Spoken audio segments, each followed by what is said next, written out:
طب يا جماعة عشان نخلص من الليلة دي، تمارين الحديد او الحديد مش هو الحاجة اللي هتشدلك الترهلات، مش هو الحاجة اللي هتشدلك الترهلات والله العظيم.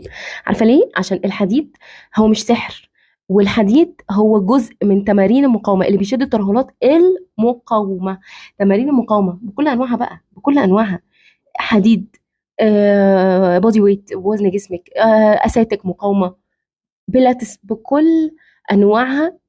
المقاومه هي اللي بتشد الترهلات، مش تمارين الحديد تحديدا. يعني عشان في كومنتس اتكتبت لي لا نزول الوزن من غير حديد هيعمل ترهلات، لا، نزول الوزن من غير تمارين مقاومه يعمل ترهلات. نتكلم صح عشان نتعامل صح مع اجسامنا.